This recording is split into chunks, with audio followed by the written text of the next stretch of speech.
On a summer morning in the year 1302, the flower of French chivalry rode into Flanders with banners gleaming and armour shining like rivers of steel. They were the finest knights in Europe, nobles trained from birth to fight, conquer and rule. Their enemies? Butchers, weavers, cobblers and farmers. Men who smelled of tallow and sweat, carrying crude wooden clubs tipped with iron spikes. The French expected a massacre. They were right, but not the one they imagined. What happened outside the walls of Courtrai would shatter the myth of knightly invincibility forever.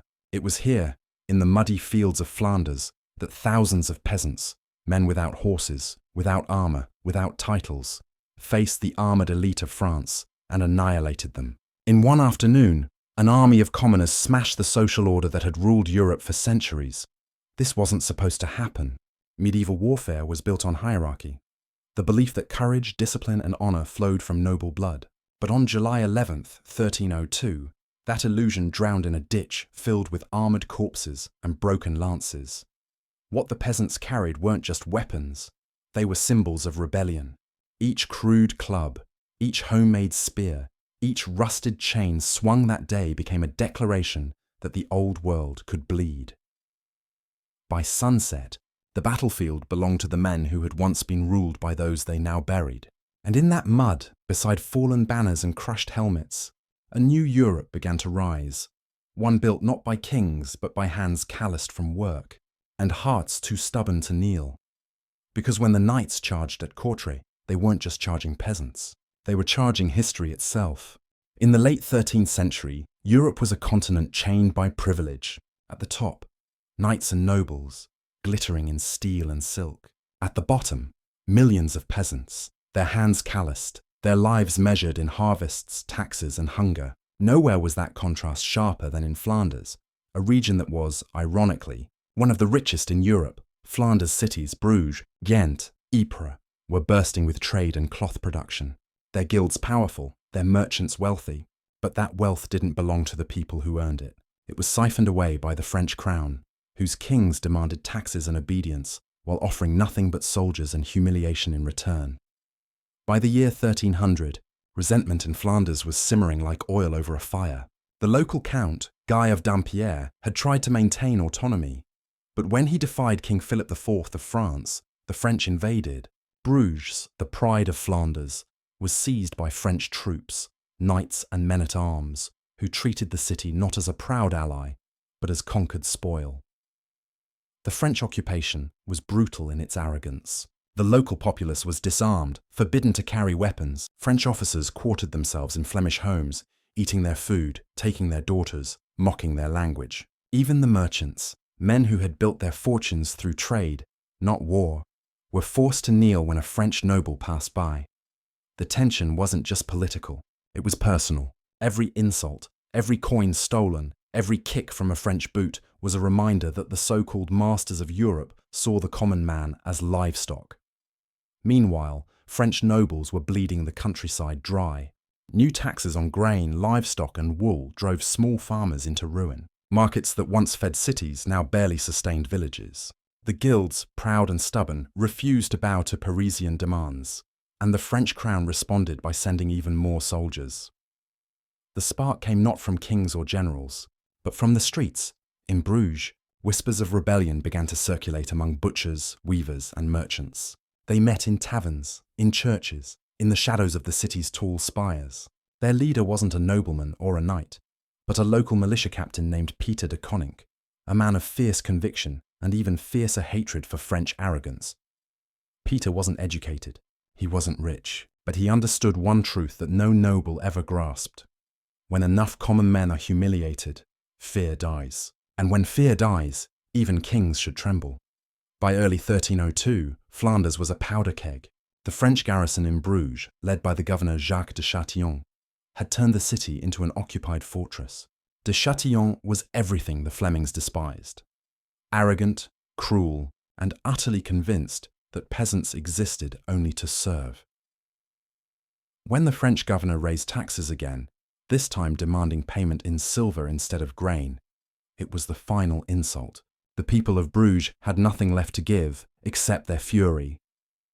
In May of that year, the French governor ordered a celebration to display his dominance. French soldiers paraded through Bruges' cobbled streets, laughing and jeering at the silent crowds.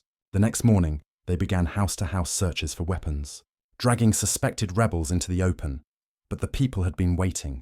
Before dawn, hundreds of Flemish townsmen slipped through the narrow alleys with axes, knives, and clubs hidden under their cloaks. When the French patrols knocked on doors, they didn't find peasants. They found death.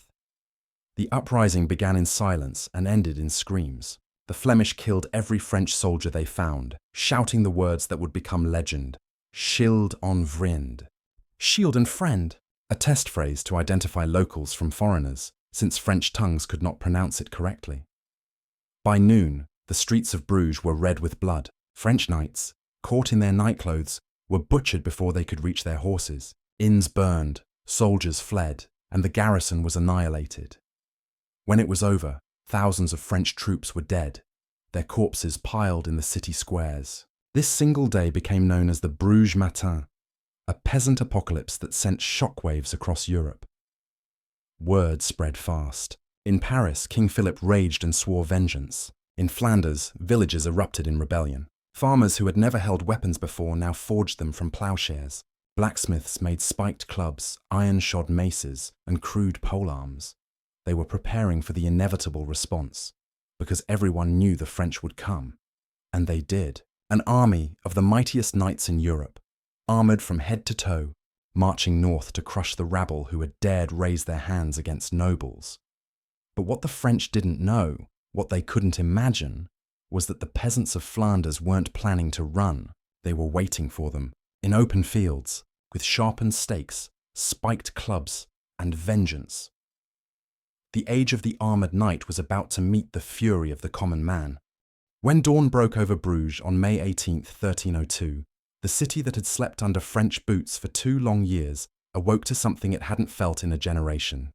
Freedom bought with blood. The Bruges Matins, as it would later be called, wasn't just an uprising. It was an explosion of centuries of humiliation. It began quietly, in alleyways where butcher knives gleamed under torchlight, and ended in a storm of screams and steel. The French soldiers had been confident, drunk, and unprepared.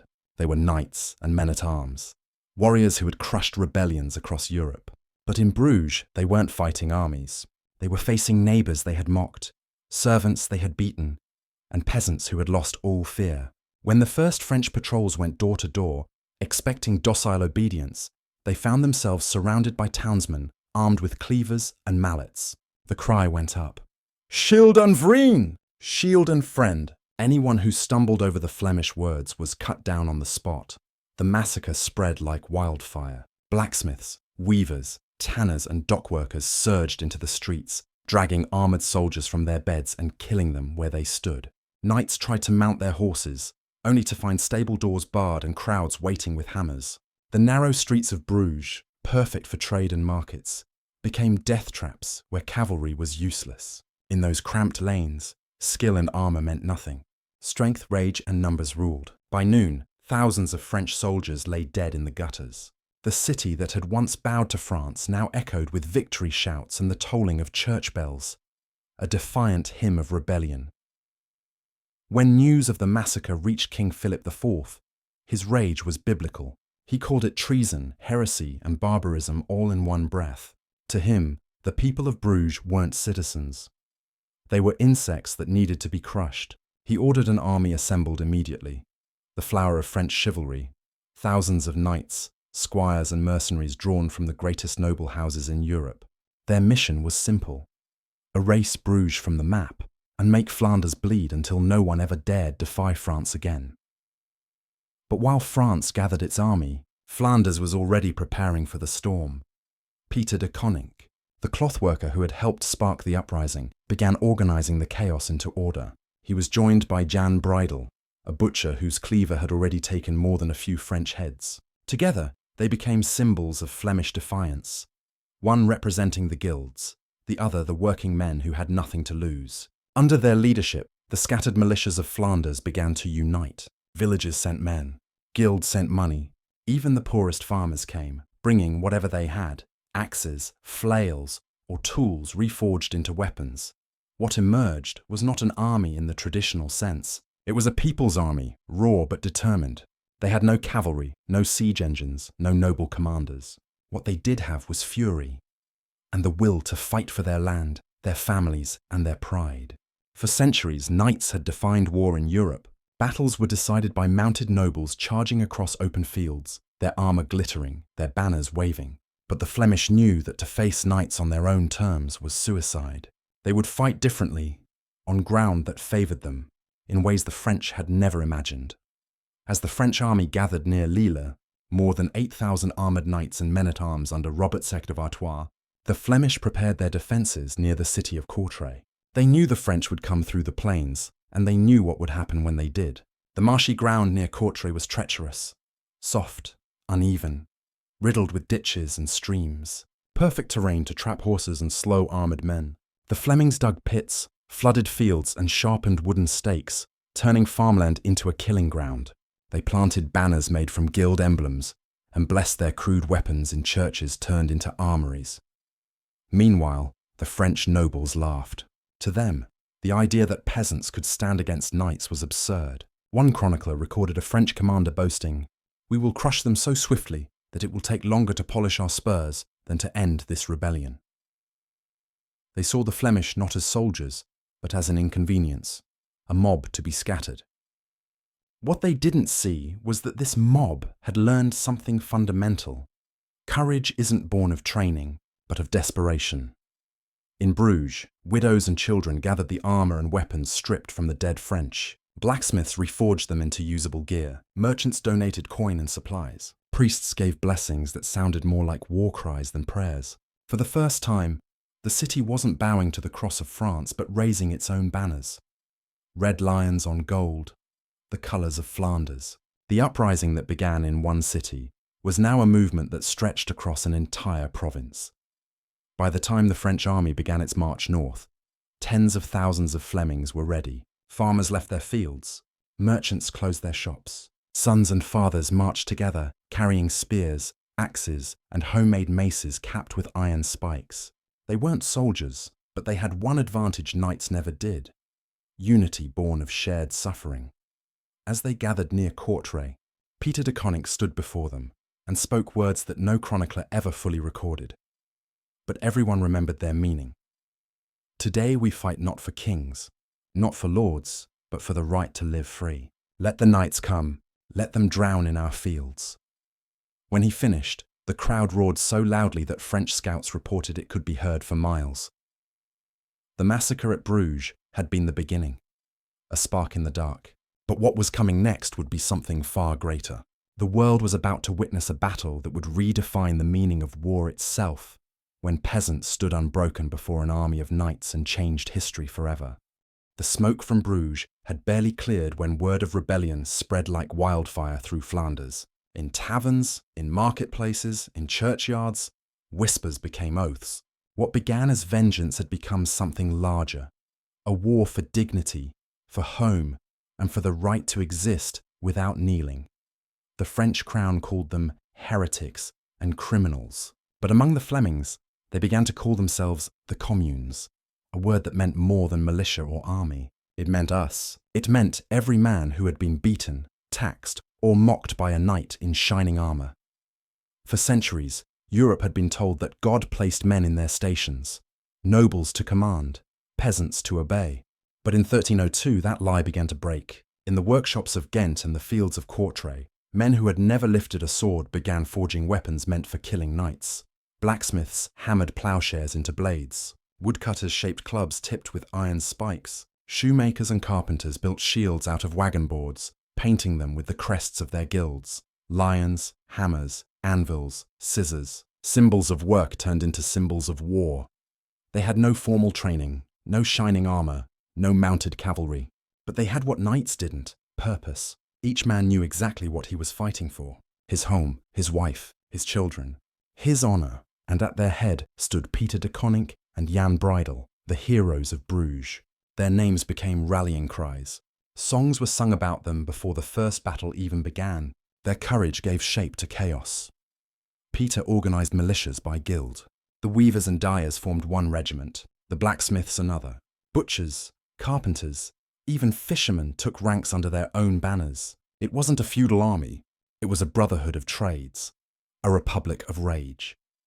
For strategy, the Flemings turned to experience. William of Jülich, a seasoned commander with noble blood but Flemish loyalty, advised them on how to fight trained cavalry. He knew they couldn't meet knights on open plains. They needed ground where horses became liabilities. Soft fields, marshy terrain, narrow approaches. Every man drilled to hold formation no matter what. Their wall of pikes and spears would be their fortress. The French, meanwhile, were laughing. To them, the idea of peasants organizing an army was absurd. "Let them come," one French captain said. "We will ride through them like through grass."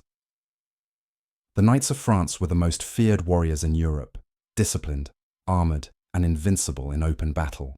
They saw the Flemings as a peasant mob, good only for dying fast. But they underestimated what desperation can do to ordinary men. In the cities of Ghent, Ypres, and Courtrai, black banners were raised above guild halls. Messengers rode out through the night, calling every able-bodied man to arms. Churches rang their bells not for worship but for war. Even the monks joined, blessing weapons in blood rather than holy water. Every Flemish village sent men to Courtrai. Boys as young as 16 marched beside men old enough to be their grandfathers. Some wore stolen French helmets. Others fought bareheaded, their faces blackened with soot to blind enemy archers. They came in columns so long that witnesses said it took hours for the last ranks to arrive. The sight was staggering. Tens of thousands of men who only months ago had been farmers, craftsmen and traders now united in purpose. They carried no royal standards, no crosses, no crowns. Only the red lion of Flanders, painted crudely, proudly, and carried by men who would rather die than bow again. The French army was already marching north.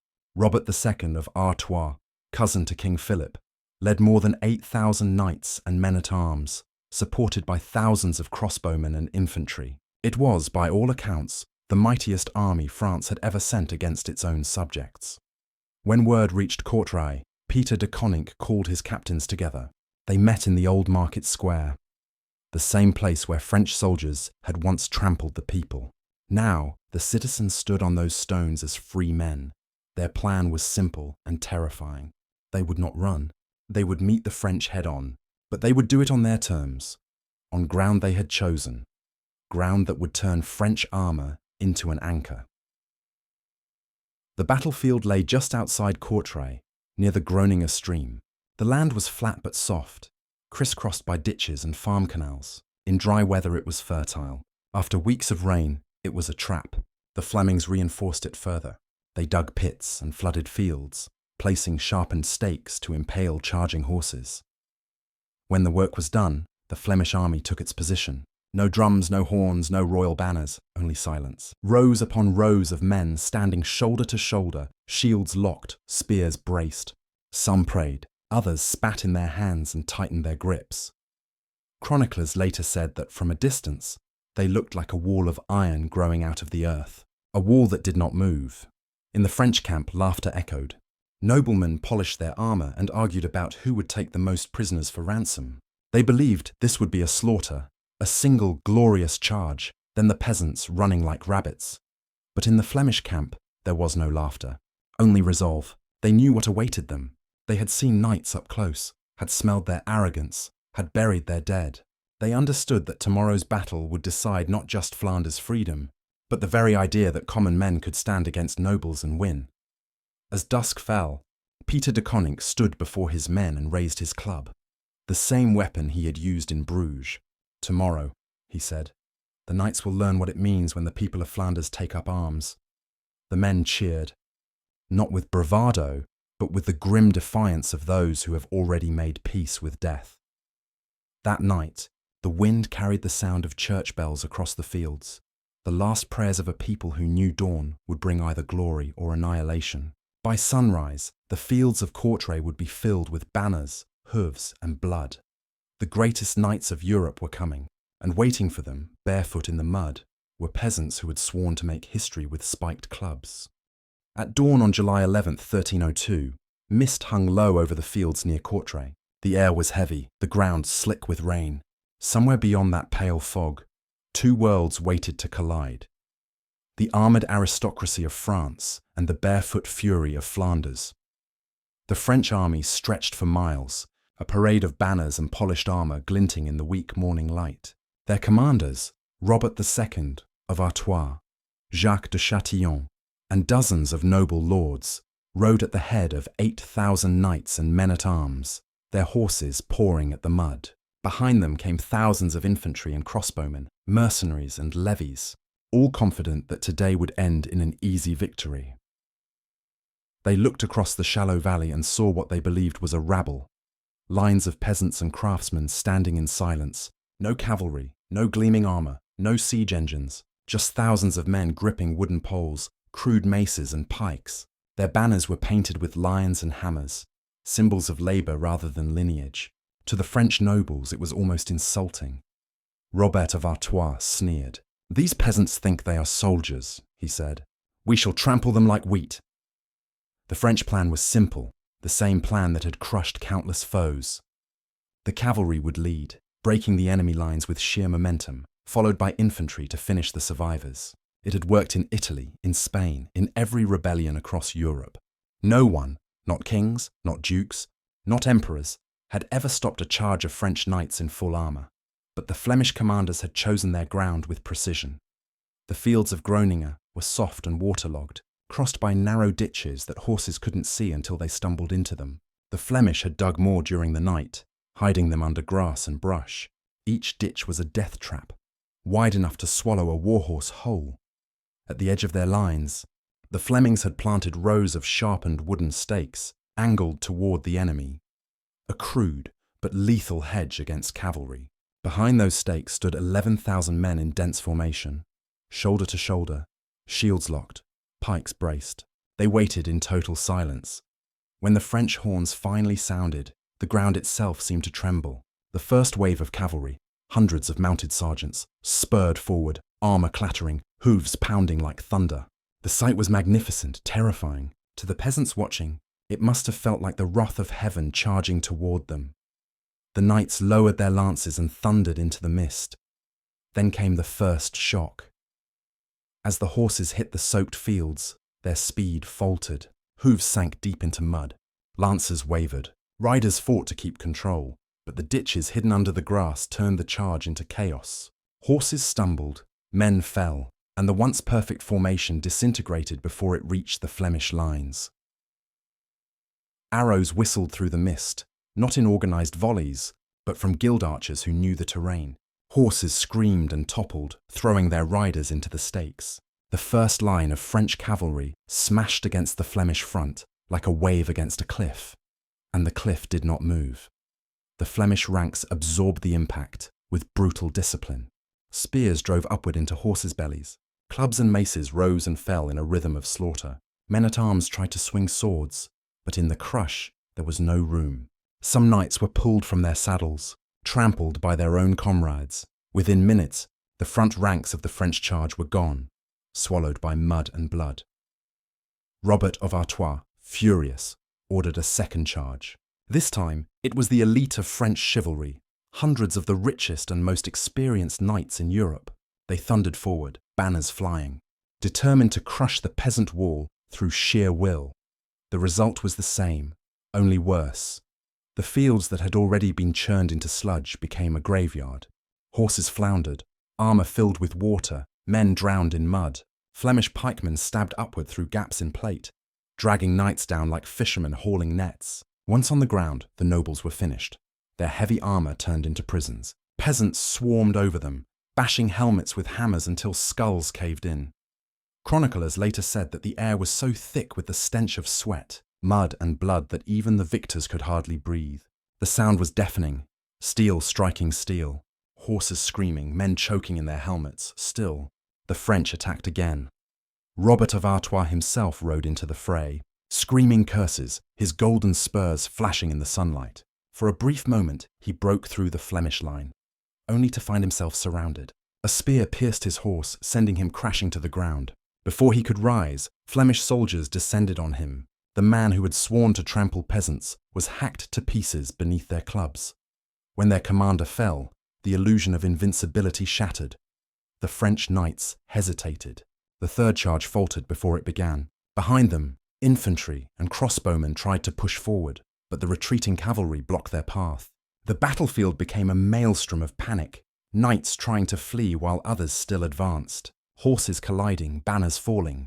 The Flemish saw their moment. De Cunning gave the order, and the entire front line surged forward. It wasn't elegant. It wasn't orderly. It was fury unleashed. Spiked clubs and pikes struck down armoured nobles who had never known fear until that moment. By late afternoon, the golden fields of Courtrai were littered with bodies. Over 1,000 French knights lay dead, their shining spurs gleaming in the mud. The Battle of the Golden Spurs had begun, and already the world was changing. The age of chivalry was bleeding out in a Flemish field, while barefoot peasants stood victorious among the corpses of the men who had once ruled them. By midday, the battlefield of Courtrai was a nightmare. The summer air shimmered with heat and the smell of iron, sweat and death. The sound of armour clattering over corpses filled the valley like waves crashing on a shore. The flower of French chivalry, men who believed their courage alone could conquer the world, were now dying in ditches, buried face first in the mud they had mocked. The Battle of the Golden Spurs had become a lesson in arrogance written in blood. After 3 failed cavalry charges, the French army had lost its rhythm. The coordination that had once made it Europe's deadliest fighting force was collapsing into chaos. On the left, knights were still trying to reform for another assault. On the right, crossbowmen were tangled among retreating horses. In the centre, bodies piled up so thickly that no one could see the ground anymore. The Flemish formations held firm, silent, steady, and implacable. They weren't fighting like peasants anymore. They were fighting like a machine, every man locked into place beside his neighbour. When one fell, another stepped forward. Their ranks rippled but never broke. From a distance, it looked almost impossible. Barefoot farmers holding off Europe's greatest army. But it wasn't magic. It was planning. The Flemish had used terrain as a weapon. Their line was positioned behind the Groninger brook, forcing the French cavalry to charge through mud and water before even reaching the stakes. Those few who made it across were exhausted, their horses half drowned, their armour caked with filth. They were met by walls of pikes that didn't give an inch. The Flemish also used depth and discipline in a way the French couldn't understand. Instead of scattering after each attack, the Flemish units rotated, the front line pulling back when tired, the second line stepping forward to take their place. It wasn't elegant, but it worked. It turned the battle into a grinder that chewed through the French wave by wave. Meanwhile, the French command structure was unraveling. Messages couldn't get through. Trumpet calls were drowned in noise. Some knights thought orders to retreat were orders to advance. Others charged blindly into the melee just to prove their courage. Pride was killing them faster than Flemish steel. A chronicler wrote that the knights fought as lions in confusion, each one brave, each one doomed. At one point, Robert of Artois' nephew tried to rally the men by shouting that God himself would punish anyone who fled. Moments later, his horse stumbled into a ditch and threw him headlong into a wall of pikes. The Flemings speared him before he could draw his sword. The sight broke what little discipline remained.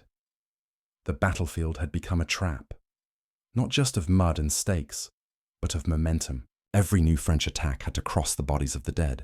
Horses slipped on armour. Men suffocated beneath falling comrades. The air filled with the stink of rot and metal, of blood turning black under the sun. Then, sometime after noon, the tide turned completely. A contingent of Flemish militia from Bruges broke through the French right flank.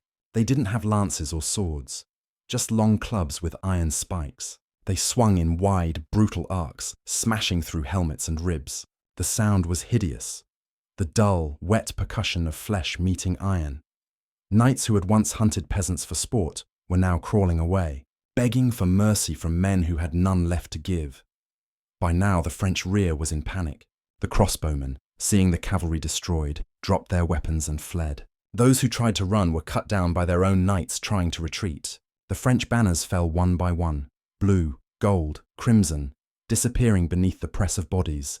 Then came the final act, the collapse. The Flemish surged forward, pikes lowered, shields locked. They drove the last of the French knights into the Groninger brook, turning it into a grave. Horses screamed as they sank. Men in armour flailed, unable to stand or swim, dragged down by the weight of their own pride. The chronicler Guillaume de Nangy later wrote that the river ran red, and its waters were thick with men.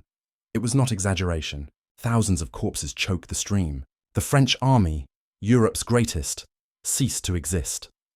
When it was over, the Flemish stood among the wreckage, their faces streaked with mud and blood. Around them lay the corpses of the nobility of France, dukes, counts, barons, and knights. They were almost unrecognizable beneath their crushed armour. Among the bodies, the victors began to notice something glittering in the mud. Golden spurs, hundreds of them. Each pair had belonged to a knight, the ultimate symbol of chivalry and privilege. The Flemish collected them one by one, stringing them together as trophies. By sunset, more than 700 pairs of golden spurs had been gathered from the field. They were hung in the Church of Our Lady in Courtrai, not as decoration, but as a declaration. The era of invincible knights had ended. In Paris, when news arrived, the French court fell silent. King Philip refused to believe it at first. "Impossible," he said. "My knights cannot be defeated by peasants." But the truth could not be denied. The letters from survivors told the same story. Mud, chaos, slaughter. France's nobility had been destroyed not by armies, but by commoners with iron-tipped clubs. The battle became legend overnight. Chroniclers struggled to explain it. Some said divine punishment had fallen upon the arrogant. Others said the Flemings fought with demonic fury. But the truth was simpler. The peasants of Flanders had changed warfare forever. They had proved that courage, discipline, and clever ground could shatter the might of cavalry. That a man with a pike and purpose could kill a lord in armour worth a fortune. When the fires of Courtrai burned low and the moans of the dying faded, Europe was no longer the same. Knights began to look down at their armour and wonder if it was protection or a tomb. The battle was over. But the shockwave of what had happened at Courtrai was only beginning. When the sun finally set over Courtrai, it did so on a landscape that barely resembled a battlefield. It looked like the end of the world. The air hung heavy with the stench of blood and mud. The cries of the wounded echoed across the fields like ghosts refusing to die. The ground itself seemed to breathe, shifting as the weight of corpses settled into the mire. By nightfall, the Flemish had done what no one in Europe believed possible. They had annihilated a French army led by some of the most powerful nobles in Christendom. The flower of French chivalry lay rotting in the mud, their golden spurs stripped from their boots, their banners torn, their bodies unburied. The Flemish victors stood silent, staring at what they had done. Many couldn't comprehend it. Farmers who had never fought before had killed dukes and counts whose names were known from Paris to Rome. Blacksmiths had smashed the skulls of men who could trace their bloodlines back to Charlemagne. The unthinkable had happened. The world had turned upside down. At dawn, they began to collect the spurs, not as loot but as proof. Proof that they had stood against knights and survived. Proof that power could bleed. The count rose with every handful, 50, 200, 500, until more than 700 pairs of golden spurs glittered in the morning light. The men hung them in the Church of Our Lady in Courtrai, transforming a place of worship into a monument of rebellion. From that day forward, the Flemings would call their victory the Battle of the Golden Spurs, not for the field itself, but for what those spurs symbolized, the death of invincibility. News traveled faster than armies. Within weeks, every court in Europe was whispering about the disaster. In France, the shock was indescribable. King Philip IV, known as the Iron King, refused to speak publicly of the defeat. His royal chroniclers were ordered to minimize it, calling it a regrettable loss in the provinces. But everyone knew the truth. The mightiest military class in Europe, the French nobility, had been broken by commoners armed with farming tools. The psychological wound went deeper than the physical loss. For centuries, knighthood had been the foundation of the European social order. Warriors anointed by God, untouchable by peasants. The idea that commoners could not only resist but destroy them was unthinkable. It tore at the very fabric of feudalism. In Paris, some nobles swore revenge. Others swore never to fight on foot again. Priests thundered from pulpits that this was divine punishment for pride. Even the papal envoys wrote in disbelief that the lowborn have struck down the mighty as if by the hand of heaven. But in Flanders, the victory ignited something that could not be contained. Across the countryside, villages that had once bowed to their lords now raised banners of defiance. Men who had been beaten for speaking out now spoke freely. For a brief moment in history, the peasants of Europe believed they could be more than subjects. They could be citizens. The economic effects were just as revolutionary. The destruction of so many French nobles created a power vacuum. The knights' lands passed to widows, creditors, and in some cases to the very towns that had once paid them taxes. Trade, not blood, became the new source of strength. Bruges, Ghent, and Ypres flourished, their guilds turning into political powers that rivaled monarchies. And yet, the victory at Courtrai was as terrifying as it was liberating. The scale of death shocked even the victors. Chroniclers describe Flemish soldiers vomiting from the stench as they tried to bury the dead. Others wept openly as they stripped armor from corpses, not out of guilt, but out of horror at what war had made them. When French envoys arrived weeks later to retrieve the bodies of their fallen lords, they found entire fields still crawling with flies. They gathered the bones of dukes and counts who had once lived like gods, now indistinguishable from the peasants they had despised. Europe watched, and Europe learned. For the first time, commanders began to rethink warfare. The supremacy of the mounted knight was no longer absolute. The Flemish had shown that discipline, terrain, and tactics could defeat raw power. The age of cavalry dominance was ending, and the age of infantry, of organized, determined common soldiers, was beginning. Decades later, English commanders at Crécy and Agincourt would study Courtrai's lessons. They too would defeat armoured knights with common archers and infantry. The revolution that began in the mud of Flanders spread across the continent, reshaping armies, doctrines, and destinies. But perhaps the most lasting change wasn't military. It was psychological. The myth of divine hierarchy, that God had made knights to rule and peasants to serve, had been shattered. The people of Flanders had seen nobility drown in the same mud as beggars, and once a society witnesses that, it can never truly believe in its old gods again. In the years that followed, the Flemings would suffer renewed invasions and political betrayals. But the memory of Courtrai endured, a sacred wound and a source of pride. Every peasant uprising in Europe for the next 2 centuries invoked it. From the English peasants' revolt to the Swiss Confederation's wars for independence, the cry was the same. We remember Courtrai. The battlefield itself became hallowed ground. The Church of Our Lady still holds the Golden Spurs, polished and silent, not as relics of glory, but as reminders of what happens when arrogance meets desperation. Even centuries later, when kings and emperors visited the site, they did so in reverence. Courtrai was not just a battle, it was a mirror. It showed Europe what it really was, and what it could become. For France, the defeat was an open wound that never quite healed. Generations of knights carried the shame like a curse. Chroniclers in the next century still spoke of the vengeance owed for Courtrai. But vengeance could not resurrect the dead, nor undo the truth carved into that muddy field, that courage and unity could do what bloodlines and armor could not.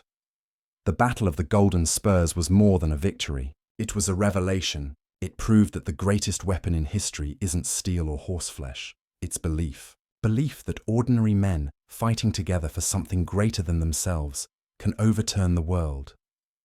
And in 1302, in the fields of Courtrai, that belief came true. The age of peasants had begun. The Battle of the Golden Spurs didn't just change who ruled Flanders, it changed the story Europe told about itself. For 1,000 years, civilization had knelt before armor. Kings ruled by divine right, knights killed by divine blessing. But in 1302, that divine order cracked. Peasants who had no titles, no training, no horses, and no hope took the field against the most powerful army in Europe, and won. It was more than a victory. It was a message carved into history. Power is not inherited, it's earned. In the centuries that followed, Courtrai became a ghost that haunted the nobility. Every time a knight charged into battle, he carried the memory of that muddy field where his ancestors had drowned. Every new weapon, every new army, every revolution, from the Swiss pikes to the English longbow, from the Reformation to the French Revolution, carried Courtrai's lesson forward, that no armor, no bloodline, no divine right could stand forever against the will of ordinary men united by purpose. Today, the field still exists, green, quiet, and deceptively peaceful. Tourists walk where thousands died, never realizing that beneath their feet lie the bones of a moment when the world turned upside down. The Church of Our Lady still keeps the Golden Spurs, each one a relic of arrogance and defiance, a silent choir of gold whispering the same truth through the centuries. Never underestimate those you believe beneath you. History remembers kings and conquerors, but sometimes it's the forgotten, the nameless, the ones with nothing to lose, who change the world the most. The farmers of Flanders never meant to rewrite history. They just refused to kneel one more time. And that refusal, that single, collective act of defiance, echoed across the ages. Because the truth of Courtrai isn't about knights or peasants. It's about something far more universal, that when power becomes arrogance and courage becomes desperation, the lowborn can rise and the mighty can fall. So remember the fields of Courtrai. Remember the spurs in the mud. And remember that every empire, every army, every ruler that thinks itself untouchable has a Courtrai waiting somewhere in its future.